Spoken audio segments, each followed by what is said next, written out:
मानलं तर तुमचं भलं होईल, नाही मानलं तर दयानंदासारखे हाल होतील किंवा दुसऱ्या कोणासारखे होतील जे भक्ती न करता गेले.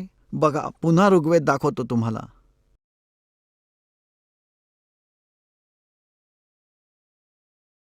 हा तोच आहे.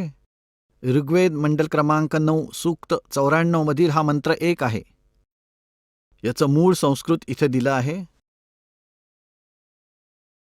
इथे आहे कवियन वर्जनने याचा अनुवाद इथे केलाय यांनी. याच दयानंदांच्या शिष्यांनी अनुवाद केला आहे इथे याचा त्यात. तो आहे परमात्मा, कर्माचा अध्यक्ष असणारा, सर्वांना पवित्र करणारा, कवींसारखे आचरण करत करत सर्व दृष्टवद्वपद मिळवण्यासाठी वर्जन ने. वर्जन म्हणजे हिंडता फिरता. इथे त्यांनी काय दंग केलाय की इंद्रियांच्या अधिकारातील मनाप्रमाणे. हे काय बरोबर आहे का? याचा अर्थ आहे वर्जन म्हणजे कवींप्रमाणे आचरण करतो आहे. तर कवी तर हिंडत फिरत असतीलच. तर व्रजन म्हणजे हिंडणे फिरणे, जाणे चालणे, कवींप्रमाणे हिंडणारा फिरणारा आहे हा. आता इथे बघा की ऋग्वेद मंडल क्रमांक 9 सूक्त 95 मधला हा 94 आहे, कारण 95 तर इथून खालून सुरू होत आहे. हा 94चा हा सूक्त संपतं. या 94 मध्येच 4 मध्ये काय लिहिलंय की तो परमात्मा ऐश्वर्यासाठी सगळीकडे प्रकट आहे आणि श्रीसाठी सगळीकडे गतिशील आहे. म्हणजे तो हिंडतो फिरतो आहे याचा अर्थ असा आहे. आणि ऐश्वर्याला आणि आयुष्याला म्हणजेच काही काळासाठी तो इथे राहतो. उपासकांसाठी तो हे धारण करतो. आपल्या भक्तांसाठी त्यांना ज्ञान देण्यासाठी काही काळ इथे एक जीवन जगून दाखवतो. काही वेळ इथेही राहतो, पण सहज येतो आणि सहजच निघून जातो. आता ऋग्वेद मंडळ क्रमांक 9 सूक्त 95 मधील मंत्र 2 मध्ये बघूया. याच्यात काय सांगितलंय की तो पूर्वोक्त परमात्मा साक्षात्कार प्राप्त करतो, म्हणजेच जो इथे येतो, इथे अन्य रूप धारण करतो, इथे असतो. वाणीद्वारा मुक्तीच्या मार्गाची, वागद्वारा म्हणजे वाणीद्वारा बोलून बोलून मुक्तीच्या मार्गाची प्रेरणा देतो. जसं की नौका पैल तीरावर नेताना नाविक प्रेरणा देतो आणि सगळ्या देवांचा देव, सर्व भगवंतांचा भगवान, गुह्यानी म्हणजे गुप्त, नामा आविष्कृनोती, संज्ञेला प्रकट करतो. बघा, हे गुप्त नाव प्रकट करतो, जे गुप्त नाव आहे खऱ्या भक्तीचे आहे, वाणीरूपी यज्ञासाठी. म्हणजे माझ्या म्हणण्याचा अर्थ असा आहे की तो परमात्मा एक गुप्त नाम सुद्धा प्रकट करतो. कबीर साहेब म्हणतात, सोहम शब्द हम जग में ल्याये, सार शब्द हम गुप्त छपाए. हा सोहम शब्द गुप्त नाव आहे जो मी या इथे प्रकट केला आहे. हेच वेद सांगतात की तो परमात्मा गुप्त नावाला प्रकट करतो. सारनाम पण तो प्रकट करतो या दासाला जे दिले आहे ते. साऱ्या विश्वात खळबळ माजेल, सगळ्यांचं कल्याण होईल आणि सगळे विश्व पार होईल. सतलोकात जाऊ जिथे कोणतेही दुःख नाही. वेद सत्यविद्या नावाची वस्तू आहे. महर्षी दयानंद स्वतः म्हणतात बघा. महर्षी दयानंद म्हणतात की वेद सर्व सत्विद्यांचे पुस्तक आहे. महर्षी दयानंद. तर पुण्यात्मांनो, जर वेद सत्य आहे तर महर्षी दयानंदांचा सत्यार्थ प्रकाश जो अनुवाद आहे तो तर सत्यानाश प्रकाश आहे. झालं ना सिद्ध. वेदांमध्ये साकार सिद्ध केलंय भरपूर पुरावे देऊन की तो परमात्मा कवींसारखे आचरण करतो आणि हिंडत फिरत असतो सगळीकडे, कवींसारखं आचरण करतो, सर्वांना ज्ञान देतो. तर मग परमात्मा कोण झाला? कबीर देव आहे. हा पूर्ण परमात्मा आहे. ही लीला कोणी केली? तुमच्या समोर आणली की कबीर भगवानांनी, परमाक्षर भगवंतांनी काशीमध्ये विणकर म्हणून आले होते. स्वतःच्या डोळ्यांनी वस्तुस्थिती परमात्म्याच्या परमहापुरुषांनी सांगितली की दो ठोड़ है एक तू भया एक से दो, गरीबदास हम कारणे आए हो मग जो, वहां से चलकर आए हो हम कारणे. गरीबदास म्हणतात, अनंत कोट ब्रह्मांड का एक रति निभार, सतगुरु पुरुष कबीर हैं, ये कुल के सर्जनहार. तर कबीर जे काशीमध्ये आले होते ते पूर्ण परमात्मा आहेत आणि वेद त्यांचा महिमा गात आहे. यावरून हे सिद्ध होते की परमात्मा साकार आहे आणि एका स्थानावर राहतो, तिथून गती करून येतो आणि त्यामुळे त्यांचे नाव कबीर आहे. आता यजुर्वेद 5 मधील मंत्र क्रमांक 32 मध्ये हे बघा, 5वा अध्याय, यजुर्वेदाचा 5वा अध्याय. आणि इथे बघा 32वा मंत्र आहे. 32वा मंत्र याच्यात काय लिहिलंय? उसी गसी कबीर अंगारी रसी. इथे कबीर म्हटलंय, कबीर म्हटलंय. वैको कबीर अंगारियसी बंभारेर वस्युरसी दुवसान सुधन्यू असी. आता याचा अर्थ बघूयात. हे जगदीश्वर, तू या कारणांमुळे कांतिमान आहेस. अंधारी म्हणजे खोट्या चालीरीतींचा शत्रू, अग म्हणजे पाप, आरी म्हणजे शत्रू म्हणजे पापांचा नाश करणारा आहेस. आणि इथे कबीर यांना हे असं केलंय, क्रांतप्रज्ञ केलंय. क्रांतप्रज्ञ इथे म्हणायचं होतं शत्रू. वा म्हणजे काय? का लिहिलं इथे? आता शत्रू आहे वा म्हणजे या होतं. या क्रांतप्रज्ञा होतात. याचा सरळ अर्थ आहे कबीरंग्यारसी बंबार्यसी, म्हणजे तुम्ही कबीर देव आहात. देव आहात, कबीर देव. इथे कबीर देव लिहायला पाहिजे होतं. जसं की इथे आता याच यजुर्वेदाच्या 36व्या अध्यायामध्ये महर्षी दयानंदांनी प्रथम मंत्रामध्ये यजू शब्द वापरलाय. रिचम वाचम प्रपदे मनो यजुम प्रपदे. इथे या यजू शब्दाचा अर्थ त्यांनी अगदी बरोबर केलाय. इथे म्हटलंय यजू म्हणजे यजुर्वेद. अगदी बरोबर आहे. जर या ठिकाणी अजून वेगळा अर्थ केला असता तर कसं कळलं असतं की हा यजुर्वेदाचा महिमा आहे? तर ठीक ज्या ठिकाणी या इथं वेदांमध्ये परमात्म्याचा महिमा चालू आहे आणि जिथे कबीर शब्द आहे, येथे कवीला 2 अपसर्ग पण लावलेले आहेत. समजायला पाहिजे की कबीर देव आहे. कबीर देव म्हणजे परमात्मा, म्हणजे परमेश्वर. आता बघा, हा अथर्ववेद आहे. हा सुद्धा आर्य समाजाचा अनुवाद केलेला आहे. महर्षी दयानंद आणि त्यांचे शिष्य याचा अनुवाद करत आले आहेत. हा कुठून प्रकाशित झालाय? तिथूनच. प्रकाशिका आहेत पंडिता राकेश राणी आणि हे मुद्रांकित झालेलं आहे. प्रधान कार्यालय वेद मंदिर महात्मा वेद भिक्षू सेवाश्रम, लेखराम नगर, अब्राहमपूर, मुखमेलपूर, दिल्ली इथून. हे आहे, हे बघा 4थ्या खंडामध्ये. आणि इथे बघा हा 7वा मंत्र आहे. हा 7वा.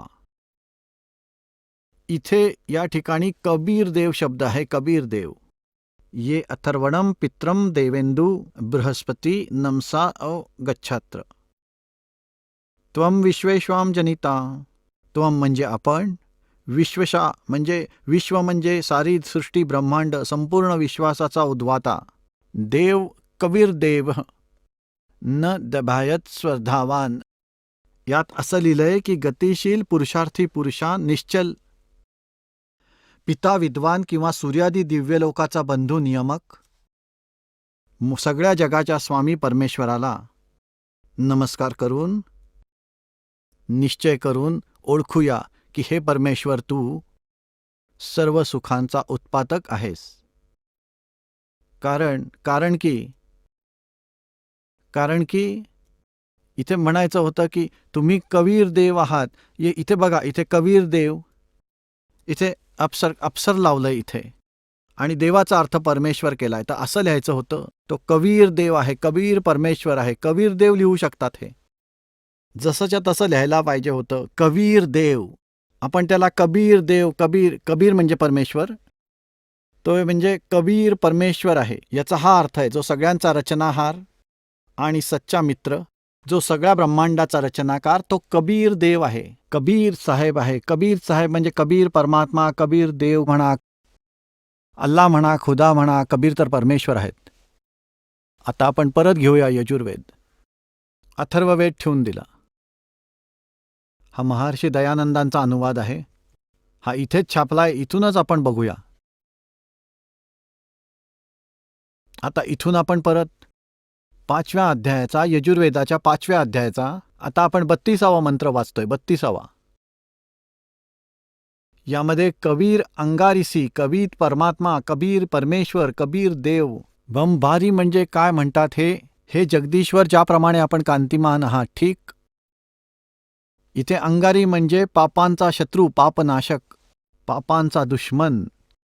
आता इथे कबीर देव आहात, कबीर साहेब आहात, कबीर देव. आणि बंभारी म्हणजे बंधनांचा शत्रू. बंभारी बंधनांचा शत्रू. तारादी म्हणजे तंतुतत्वाचा विस्तार करणारे, एकाच अर्थाचे, एकाच शब्दाचे यांनी 2 अर्थ केलेत. म्हणजे बंधनांचे शत्रू, तारादी म्हणजे तारादी तत्वांचा विस्तार करणारे. बंभारी म्हणजे बंधनाचे शत्रू. बंधन म्हणजे आपण त्याला बंदी छोड म्हणतो. सांगा. हे दयानंदांचे चेले म्हणतात की दयानंदांनी तर प्रकरण प्रमाणे अनुवाद केलेला आहे. काय अनुवाद केलेला आहे? एका मंत्राचे 2 वेगवेगळे अर्थ, जिथे बिजली म्हणजे परमात्मा आणि बिजली म्हणजे बिजली सुद्धा. आणि इथे बंभारी म्हणजे बंधनाचे शत्रू किंवा या सगळ्याच्या तत्वाचा विस्तार करणारे. काय अर्थ याचा? एक अर्थ होतो कुठल्याही सद्ग्रंथामध्ये आणि 2 करून त्याचा कसा निष्कर्ष काढणार बघा. आता याचा काय अर्थ आहे? बंभारी बंधनाचे शत्रू हे व्हायला पाहिजे होतं. बंदीछोड म्हणतो. बंदीछोड बघा. रितधामा म्हणजे स्वयंप्रकाशित. स्वयंप्रकाशित आहे तो सतलोक. आता जसं परमात्म्याने येऊन सांगितलं आहे आणि ज्या महापुरुषाने जाऊन बघितले आहे आणि सोडून दिले त्यांना, कबीर परमात्म्याने, कबीर देवांनी, कबीर साहेबांनी परत त्यांनी सांगितलंय की सतलोक हा स्वयंप्रकाशित आहे. ती पृथ्वी स्वयंप्रकाशित आहे, जसे हिरे चमकत आहेत. आणि त्या ठिकाणी परमात्मा राहतात. एक खूप मोठा गुम्मट आहे, तिथे सिंहासनावर बसले आहेत राजाप्रमाणे मुकुट धारण करून. वरती छत्र आहे परमात्म्यांच्या. हा जो सतलोक आहे तो स्वयंप्रकाशित आहे. स्वयंप्रकाशित म्हणतो आपण त्याला. हे बघा, आपण यजुर्वेदातील 32वा श्लोक वाचतोय 5व्या अध्यायातला. समरज्योती संप्रकाशित. समरज्योती म्हणजे स्वयंप्रकाशित. रितधामा. रित म्हणजे सत्य आणि त्याच्यात धाम म्हणजे लोक. सद्धाम युक्त आहे म्हणजे सद्धामाप्रमाणे आहे तसा आहे. अर्थ झाला सरळ की तो परमात्मा कबीर देव आहे. पापांचा शत्रू, पापांचा नाश करणारा, असा पाशमुक्त आम्ही त्यांना बंदीछोड म्हणतो. आणि तो स्वयंप्रकाशित अशा सतलोकामध्ये राहतो, तिथे राहतो. अजून खूप सारी प्रमाणं दिली गेली आहेत. ऋग्वेद नंबर 9 आणि सूक्त नंबर 82च्या 1, 2, 3 मध्ये. ऋग्वेद मंडळ नंबर 9 54व्याच्या 3ऱ्या मंत्रात. ऋग्वेद मंडळ नंबर 9 सूक्त 86च्या मंत्र 26 आणि 27 मध्ये की तो परमात्मा एखादा राजासारखा दिसण्यासारखा आहे आणि 3ऱ्या धामामध्ये राहतो आणि सर्व लोकांच्या वरती सुद्धा राहतो. ऋग्वेद मंडळ नंबर 9 सूक्त नंबर 96च्या मंत्र 16 पासून 20 पर्यंत स्पष्ट केलं आहे की त्याचं नाव कबीर देव आहे. तो तिथून तो लोकयुक्तांच्या माध्यमातून आपलं ज्ञान प्रसार करतो आणि तो 3ऱ्या मुक्तिधामामध्ये विराजमान आहे, तिथे राहतो. तिथून विद्युत गतीने येतो, पुण्यात्म्यांना मिळतो आणि त्यांना आपलं ज्ञान देतो. आणि या दयानंदांचे चेले म्हणतात की रामपालने वैदिक रीतीने वेद वाचलेले नाहीत. दयानंद आणि यांचे शिष्य यांनी वेद वाचले आहेत का, असे सर्व घोटाळा करून टाकलाय. अज्ञान भरून टाकलंय. काही माहीत नाही या लोकांना. सर्वात मोठी खुशी तर यांनी ही मानली पाहिजे, काही अक्कल आली पाहिजे जे दासाचा विरोध करतात. हे म्हणतात की रामपालना संस्कृत येत नाही आणि सर्व सद्ग्रंथ उघडून समजून दाखवले. तर तुम्हीच बुद्धीने बघा कोण आहे रामपाल. हा दास आहे त्या परमात्म्याचा. हा रामपाल दास आहे त्या परमपित्याचा, त्या परमेश्वर कबीराचा दास आहे. त्यांनीच दिलेल्या बुद्धीमुळे सगळ्या सबग्रंथांना समजून घेतलंय. म्हणतात नौमन सूत उलजिया ये ऋषी रहे झकमार और सतगुरु म्हणजे तत्वदर्शी संत ईसा सुलझा दे उलझन दूजी बार. असे निराकरण केले आहे की पुन्हा या कलियुगामध्ये गुंता होणार नाही. आणि ही जी लोक आहेत ना, व्यर्थ बडबड करणारी विरोधी, डोक्याला हात मारून बसतील. लोक यांना बोलू देणार नाहीत. लहान मुलं सुद्धा म्हणतील बंद करा, तुमची फालतूची बडबड खूप ऐकली. या दासाने घसा फोडून सांगितले सत्याला समोर आणण्यासाठी, आणि जेलमध्ये सुद्धा गेले या सच्चाईला वरपर्यंत आणण्यासाठी, आणि ते तरी सुद्धा बकवास करतात. या दासांनी तर सगळं जीवन सोडून दिलंय परमात्म्यासाठी. परमात्म्याच्या शिष्यांपर्यंत या ज्ञानाला पोचवूनच सोडीन, माझ्यावर काही आपत्ती आली तरी.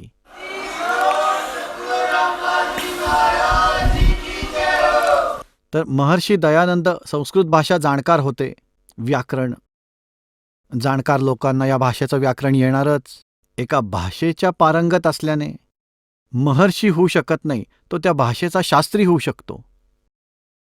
अध्यात्मामध्ये तत्वज्ञानची आवश्यकता असते, ते त्यांच्याकडे नव्हतेच जे दासाकडे आहे, आणि सगळ्यांच्या ज्ञानाचा पोल खोलून टाकीन. कितीही आचार्य हे शंकराचार्य महर्षी किंवा संत बनून फिरतात, यांना कुठे तोंड लपवायला जागा राहणार नाही.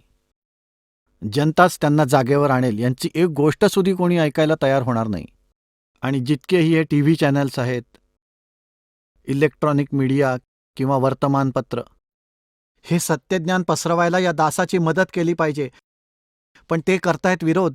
पण हे सत्य समोर आणण्यापासून दूर पळत आहेत. एक हे साधना चॅनल सोडून सर्वजण दूर पळतायत सच्चाईला पुढे आणण्याचे सोडून, तर हिताचं सांगतंय या जनतेच्या. या सगळ्यांना तर फक्त पैसा पाहिजे, बस आपला पैसा पाहिजे, जनता खड्ड्यात जाऊ दे.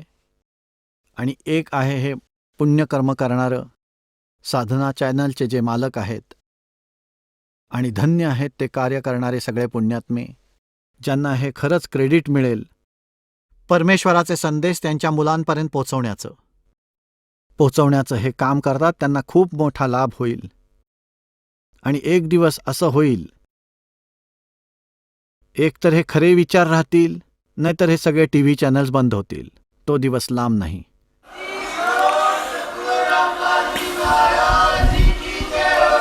गोंधळ उडवून दिलाय खोट्या धार्मिक संतांनी, महात्म्यांनी, शंकराचार्यांनी. दुनिया बुडवून टाकली. यांना माहीत नाही यांनी नाश केलाय. यांना माहिती नाही किती अनमोल जीवन आहे ते. आणि या सत्साधनेमुळे यांना इथेही सुख, आणि जिथे जाईल त्यांना सदा सुखी, जिथे गेल्यावर साधक कधीच परत येत नाही. आता मी तुम्हाला हे दाखवतो की परमात्मा अनेक धार्मिक ग्रंथात सुद्धा, जसं पवित्र बायबलमध्ये, पवित्र कुराण शरीफमध्ये आणि पवित्र गुरुग्रंथमध्ये सुद्धा असं लिहिलंय की परमात्माचं शरीर आहे, त्याचं नाव कबीर आहे. सांगा, हे भगवान कसा अंधकार केला या बोलणाऱ्यांनी. सद्ग्रंथांना नीट आत्मसात केलं नाही हे दाखवतो तुम्हाला. आता बघा पुण्यात्मांनो, तुम्ही कधी पवित्र ईसाई धर्माच्या एखाद्या व्यक्तीला किंवा त्यांच्या फादरना, त्यांना कोणी विचारतं का की परमात्म्याची काय स्थिती आहे, तो निराकार आहे का साकार? ते म्हणतात की गॉड इज फॉर्मलेस. आता बघूया, परमात्मा निराकार आहे. आता बघा, पवित्र बायबलला हे ग्राह्य मानतात, याच्यात काय लिहिलंय हे सत्य आहे. त्याच्याद्वारे ज्ञान प्रसारण करतात ईसाई धर्माचे प्रवक्ते. हे पवित्र बायबल काय सांगतोय? या सगळ्यांना मोतीबिंदू झालाय. परमात्मा कबीरजी म्हणतात, मोती मुक्ता दर्शत नाही, ये जग है सब अंधरे, और दिखत के तर नैन चसमीन का फेरा मोतिया बेंद्रे. जसं एखाद्या व्यक्तीच्या मोतीबिंदू होतो, डोळे असे दिसतात की जे स्वस्थ आहेत, पण त्याला दिसत काही नाही, आंधळा आहे तो. तर हे शिकलेले नाही आहेत कोणीच हे विद्वान. 4 श्लोक पाठ केले गच्छामी गच्छामी म्हणून आम्हाला मूर्ख बनवलं. आता बघा, हे पवित्र बायबल दाखवतो तुम्हाला.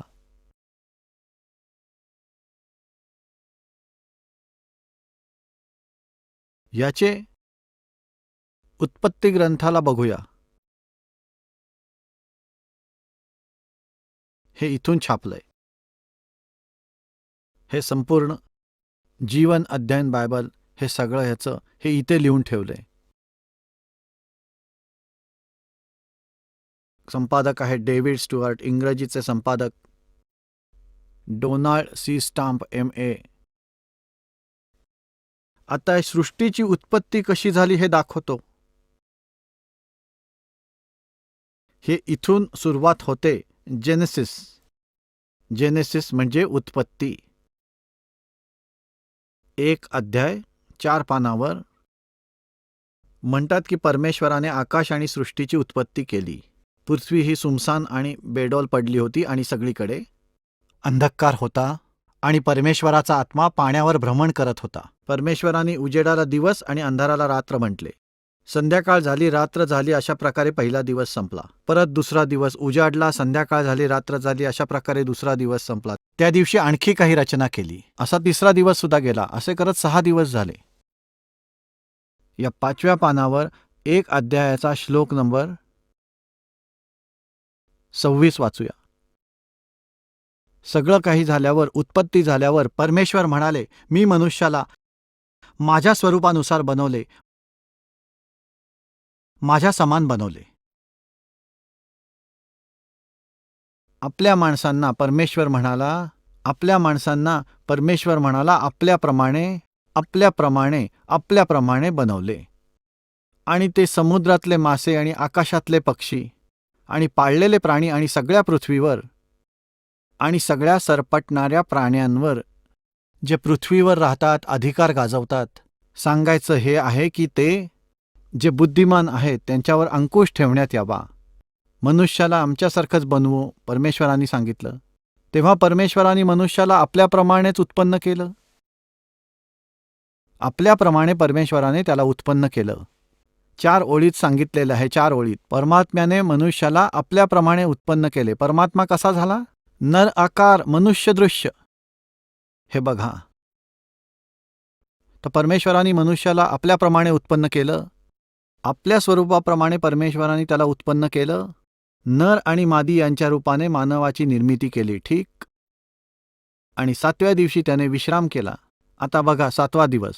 आणि याप्रमाणे आकाश, पृथ्वी आणि त्यांच्या सगळ्या सेनांचे बनवणे थांबले. आणि परमेश्वर जे काम करत होता आपलं, ते 7व्या दिवशी समाप्त केलं. ठीक. आपलं काम करून 7व्या दिवशी त्याने विश्राम केला. ठीक. आता इथे दाखवतो. 10व्या पानावर आलो. आदमने आपल्या पत्नीचं नाव अवार ठेवलं. ती सर्व मानवजातीची आदिमाता झाली. आणि परमेश्वराने इथे उद्दाम आणि त्याच्या पत्नीसाठी चांबड्याचे वस्त्र तयार करून भेट दिले. सांगा, मग तो निराकार कसा काय झाला? वाटिकामध्ये फिरले, कपडे बनवून आणले त्यांच्यासाठी, तरीसुद्धा गॉड इज फॉर्मलेस. एक लोकवेद बनवला होता सगळ्यांनी, रट्टे लावून ठेवले होते सगळ्यांनी, सद्ग्रंथ नाही समजला त्यांना. मग इथे परमेश्वराने सांगितलं, मनुष्याने चांगल्या वाईटाचा अनुभव घेऊन आपल्यासारखाच एक झालेला आहे. मग हे आता असं न व्हायला पाहिजे की हात वाढवून जीवनाच्या वृक्षाचं फळ खाल्लं आणि नेहमी जिवंत राहिलं. यावरून असं सिद्ध झालं की या भगवानाची परत परमेश्वराने असं सांगितलं की मनुष्याने भलं बुरं या सगळ्यांचं जाण घेऊन आपल्याप्रमाणे एक झाला. यावरून हे सिद्ध झालं की हा परमेश्वर एकापेक्षा जास्त पण आहे. हे 3 आहेत, जसे की ब्रह्मा, विष्णू, महेश या तिन्ही लोकांवर सुद्धा कंट्रोल करतायत. पृथ्वीलोक, स्वर्गलोक और पाताळ लोक. आता बघा पान क्रमांक 24वर. पान 24वर तीच उत्पत्ती 17-18 यातल्या 18व्या अध्यायात अब्राहम बंबर बांधवृक्षाच्या मध्ये कडक उन्हामध्ये कुटीच्या दारात बसला होता. तेव्हा परमेश्वराने त्याला दर्शन दिले. त्याने डोळे उघडून वर पाहिले तर त्याला काय दिसले? 3 पुरुष त्याच्या समोर उभे आहेत. जेव्हा त्यांना बघितलं तेव्हा त्यांना भेटण्यासाठी कुटीच्या द्वारापासून धाव घेतली आणि साष्टांग दंडवत घातला. आणि तो म्हणाला, हे प्रभू, जर तुमची माझ्यावर कृपादृष्टी असेल तर मी विनंती करतो की आपल्या दासापासून तुम्ही दूर जाऊ नका. मी थोडंसं पाणी आणतो, ते आपल्या चरणावर टाकतो. तुम्ही या वृक्षाखाली थोडा विश्राम करा. मग मी एक रोटी आणतो, ते खाऊन तुम्ही ते खावं आणि नंतर पुढे निघावं. कारण आपण आपल्या दासाकडे याचसाठी आला आहात. त्यांनी म्हटले, ते तिघही म्हणले की तू सांगतोयस तसंच करूया. हे समजलं तुम्हाला? हे 3 आहेत. आणि परमात्मा साकार आहे, मनुष्य सदृश्य आहे. त्याने मनुष्याची निर्मिती त्याच्या समान केली आहे. तर पुण्यात्मांनो, परमात्मा म्हणतात, एक ना भूला, दो ना भूली, भूली सब संसारी. पूरा विश्व भूला पड़ा है सारस ज्ञान का. तर ही या दासावर जबाबदारी आली आहे पुण्यात्मांनो, हे ज्ञान तुमच्या सर्वांपर्यंत पोहोचवण्याची. त्याला आत्मसात करा. विचार करा, हा दास का प्रयत्न करत आहे? यात काय स्वार्थ आहे माझा? 2 पवित्र धर्मग्रंथातून सिद्ध झालंय, पवित्र वेदातून, पवित्र बायबलमधून. परमात्माश शरीर आहे, मानवाप्रमाणे आहे. त्याचं नाव कबीर आहे, हे पण वेदामध्ये पण सिद्ध झालंय. आता कुराण शरीफ पण कबीर परमेश्वर आहेत हेच सिद्ध करतील. मूळ शक्ती तर एकच आहे, ज्याची की अनेक रूपं केलेली आहेत, जसं की एकापेक्षा जास्त स्वामी आहेत. जसे की ब्रह्मा विष्णू महेश हे एक विभागाचे मंत्री आहेत 3 लोकांचे. हे आपल्या समोर पवित्र बायबलमधून पण स्पष्ट झालं और पवित्र वेदांमध्ये सुद्धा हे दासांनी स्पष्ट केलं. आता पवित्र कुराण शरीफ आपल्याला सूचित करतं की ज्या परमात्म्याने 6 दिवसांमध्ये सृष्टी निर्माण केली आणि 7व्या दिवशी त्याने विश्राम केला, तो साकार आहे आणि ते कबीर आहेत. आणि कुराण शरीफच्या ज्ञानदातापेक्षा वेगळे आहेत ते परमात्मा. कुराण शरीफचे ज्ञान जो देतो त्याला पवित्र मुसलमान धर्मामध्ये लोक म्हणतात की ज्याने कुराण शरीफचे ज्ञान दिले तो आमचा अल्लाह आहे. तो कुराण शरीफचा न्यायदाता जो आहे तो हजरत मोहम्मदजी ना म्हणतो तो कबीर नामक अल्लाह कोणी वेगळा आहे, ज्याने 6 दिवसात सृष्टी रचली आणि तो सर्व शक्तिमान आहे, पापनाशक आहे. आणि त्याची खबर एखाद्या बाखबरला म्हणजे जाणकाराला विचारा. 7व्या दिवशी सिंहासनावर जाऊन बसले. अशा प्रकारे गीतेचा ज्ञानदाता 4थ्या अध्यायाच्या 34व्या श्लोकामध्ये म्हणतो की अर्जुन, त्या दिव्य ज्ञानाला तू तत्वदर्शी संतांकडे जाऊन ग्रहण कर. त्यांना दंडवत प्रणाम करून कोणताही कपट न ठेवता, कपट सोडून नम्रतापूर्वक प्रसन्न करून ते तत्वदर्शी संत तुला तत्वज्ञानाचा उपदेश करतील. कुराण शरीफचा ज्ञानदाता सांगतो हजरत मोहम्मदजींना. आता बघा, पवित्र कुराण शरीफ या पुस्तकामध्ये जे काही लिहिले आहे यामध्ये शंकेला जागा नाही. हे ते ज्ञान आहे की ज्यामध्ये कुठलीही चूक असूच शकत नाही. कुराण शरीफ लिहिलं आहे अरबी नागरी लिपीमध्ये. रूपांतरकार आहेत नंदकुमार अवस्थी. शेरवानी संस्करण हे कुठून छापलेलं आहे?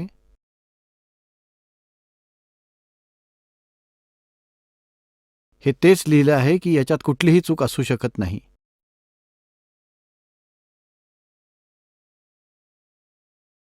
शेरवानी संस्करण प्रकाशक आहेत लखनौ किताबघर, मौसम बाग, सीतापूर रोड, लखनौ. इथून छापले आणि हे कॉपीराईट इथे सगळं लिहिलं यांनी. आता याच्या इथे बघा, हे आहे कुराण शरीफ सुरत फुरकानी 25. हे 604 पानावर. ही आहे अरबी भाषा आहे, उर्दू लिपीमध्ये आहे. आणि हे सगळं ही भाषा अरबी हे देवनागरी लिपीत आहे. हे बघा, ही 52वी आयत आहे.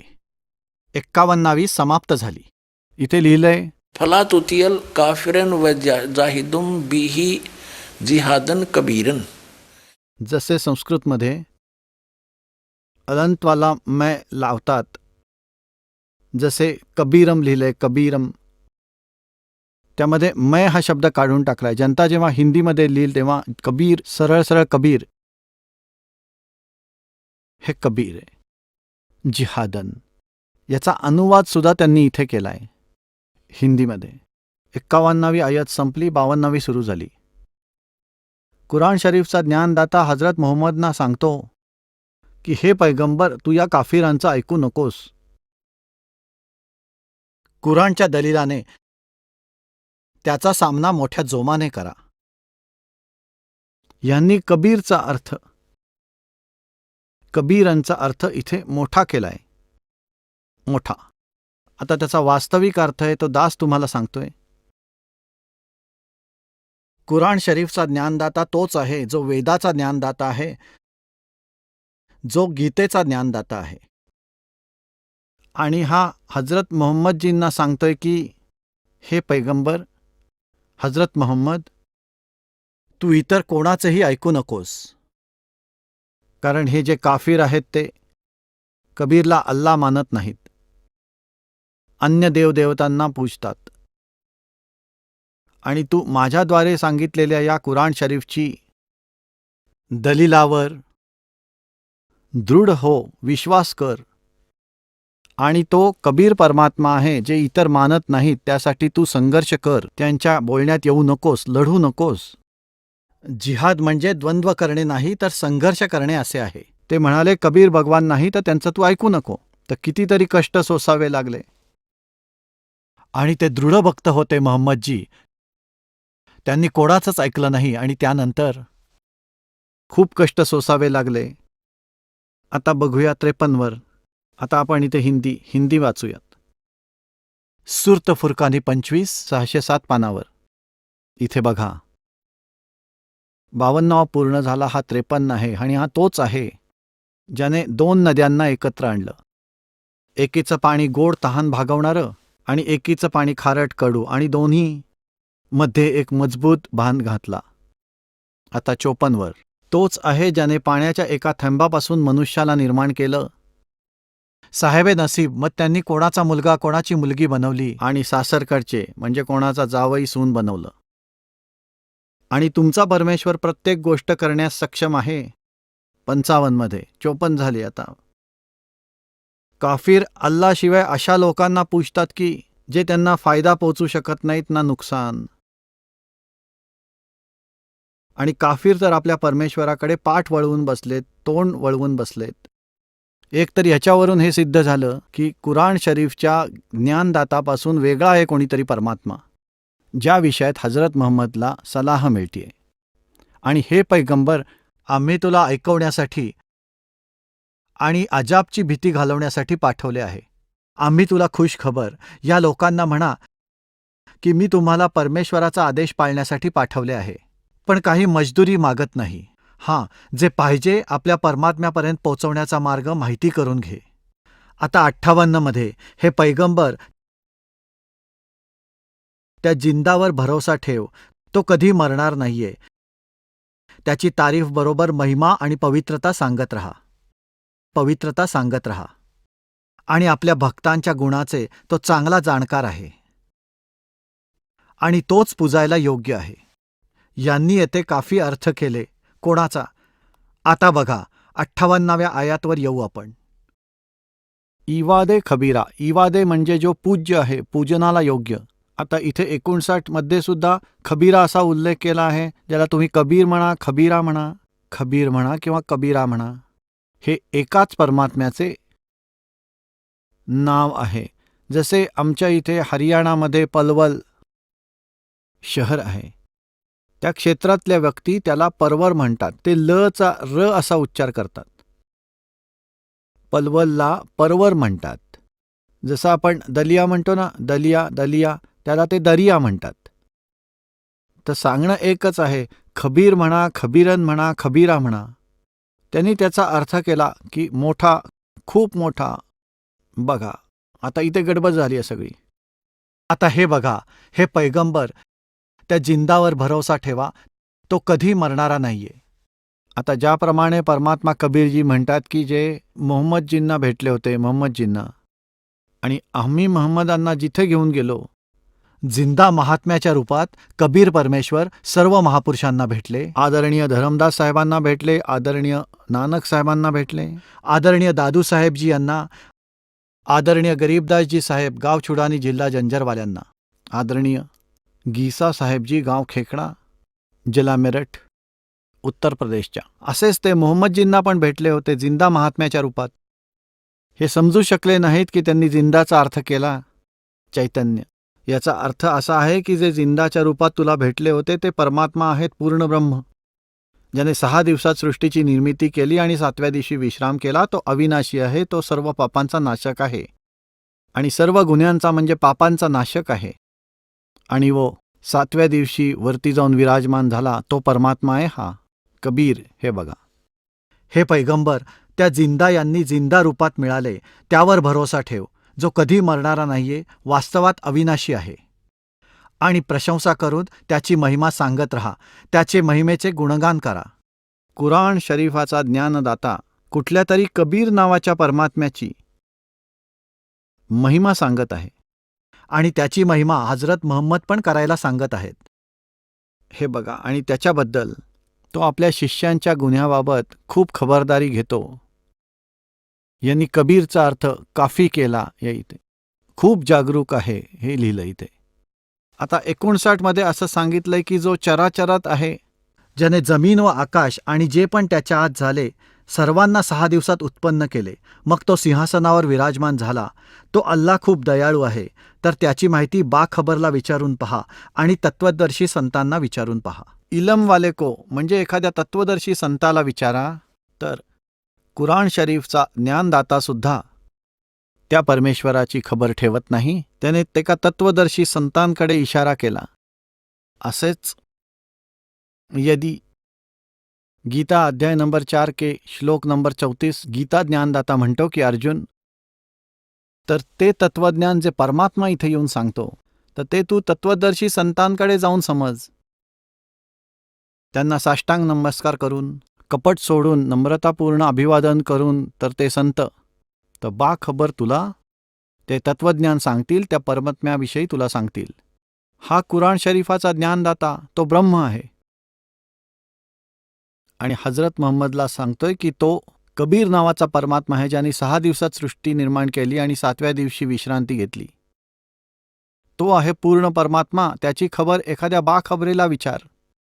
कुराण शरीफाचा ज्ञानदाता पण त्यांच्या बाबतीत अल्पज्ञानी आहे, जाणत नाही. हा दास आहे बाखबर. समजून आलं तर कल्याण करून घ्या.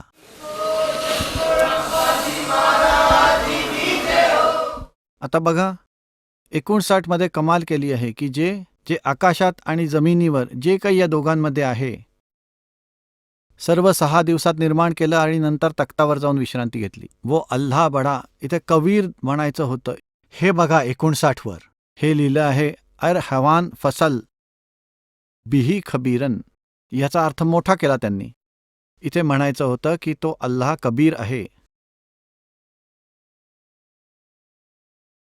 जो तख्तावर जाऊन विसावला तो कबीर आहे. अल्लाह कबीर आहेत, अल्लाह कबीर आहे हे लिहायला पाहिजे होते, म्हणजे प्रश्न आला नसता.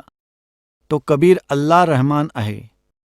त्याची खबर कुठल्याही बाखबर म्हणजे इलमवाल्याला विचारून बघा. 59 मध्ये स्पष्ट केलंय. पुण्यात्मांनो, आपण बघितलं की 3 पवित्र धर्मांच्या सद्ग्रंथामध्ये सिद्ध केलंय की परमेश्वर हा मनुष्य सदृश आहे, म्हणजेच तो प्रत्येक मानवाच्या हृदयात आहे, मनात वास करतो. त्याचं नाव कबीर आहे. तो वरतून येतो, तो चांगल्या आत्म्यांना मिळतो आणि तत्वज्ञानाचा प्रसार करतो. तो कोण आहे हा दास सांगेल. जो काशीमध्ये आला, जो जुना धानक बोलता, तो परमात्मा. तो परमात्मा सर्व ब्रह्मांडांचा निर्माता आहे. आणि ज्या सत्पुरुषांना साक्षात परमेश्वराने दर्शन दिले ते सांगतात की अनंत कोट ब्रह्मांड का एक रति निभार सतगुरु पुरुष कबीर है, ये कुल के सृजनहार. आता आपण गुरुग्रंथ साहेबमध्ये काय प्रमाण आहे ते बघूया. आम्ही एका पुस्तकातून वाचले, त्यातून नोंद करून ठेवली आणि गुरुग्रंथ साहेबमध्ये पण पाहिले. त्या पानांवर असंच्या असं सापडलं जे दास तुम्हाला सांगतो आहे की जसं पण आपण वेदामध्ये बघितलं, त्याच्यात स्पष्ट केलंय की परमात्मा वरती लोकमध्ये राहतो आणि तेथून गतीने येतो, चांगल्या लोकांना मिळतो आणि तो परमात्मा त्यांना तत्वज्ञानाचा उपदेश करतो. हेच तो परमेश्वर आहे. कोणाकोणाला भेटले? आदरणीय धरमदास साहेबजी यांना बांधवगडचे, आदरणीय मुलुकदास साहेबजी यांना, आदरणीय नानक साहेबांना जे शीख धर्माचे प्रवर्तक आहेत, आणि आदरणीय दादू साहेबांना, आदरणीय गरीबदासजी साहेब गाव छुडानी जिल्हा जंजरवाल्यांना, आदरणीय घिसादास साहेब गाव खेकडा, जिल्हा मेरठ, उत्तर प्रदेशवाल्यांना. तर त्या महापुरुषांनी परमात्म्याला बघितलं. काय सांगितलं? आदरणीय गरीबदास साहेबजी म्हणतात, अनंत कोट ब्रह्मांड का एक रति निभार और सतगुरु पुरुष कबीर हैं कुल के सृजनहार. आदरणीय रामानंदजींना साहेब भेटले. त्यांनी पण हेच सांगितलं की स्वतः परमेश्वरांनी त्यांना येऊन सांगितलं कि हम ही अलग अला हैं कुतुब गोस और पीर, गरीबदास खालक दनी हमरा नाम कबीर. ए स्वामी सृष्टा हम सृष्टि हमरा तीर, दास गरीब अधर बसू. कबीरदास म्हणतात की अवगत सत कबीर. मी वरती राहतो आणि सर्व सृष्टीचे रचनाकार आहे. आदरणीय गरीबदास साहेबांनी सांगितले की अनंत कोट ब्रह्मांड का एक रति निभार और सतगुरु पुरुष कबीर हैं ये कुल के सृजनहार. स्वामी रामानंदांनी सांगितलं की बोलत रामानंदजी जे परमात्म्याला बघितलं सतलोकामध्ये ते इथेही बघितलं बसलेलं. बोलत रामानंद जी सुन कबीर करतार, गरीबदास स्वरूप में तू ही बोलनहार. दोहू ठोर है एक तू. तू तिथे पण आहे, इथे पण आहे. दोहू ठोर है एक तू भया एक से दो, कह रामानंद हम कारणे तुम आए हो मग जो. की जे तुम्ही तिकडून इथे आलात. आदरणीय दादू साहेब म्हणले की जिन मुझको नित नाम दिया सोई सतगुर हमार, दादू दूसरा कोई नहीं कबीर सृजनहार. गरीबदासजी म्हणतात हम सुल्तानी नानक तारे दादू को उपदेश दिया और जात जुलाहा भेद नहीं पाया वो काशी माए कबीर हुआ. अनंत कोट ब्रह्मांड का एक रति निभार और सतगुरु पुरुष कबीर हैं वो कुल के सृजनहार. याचंच प्रमाण आदरणीय गुरु नानक देवजी साहेबांनी यांच्या वाणीमध्ये आपल्याला प्रश्न नंबरापर्यंत सांगतो. हे बघा, श्री गुरुग्रंथ साहेबजी. आता याच्यामध्ये आपल्याला प्रश्न नंबर 24 श्री राग महला पहला हे सर्व दाखवतो जे पंजाबीमध्ये लिहिलेलं आहे. आता हे बघा, पृष्ठ क्रमांक 24 रागश्री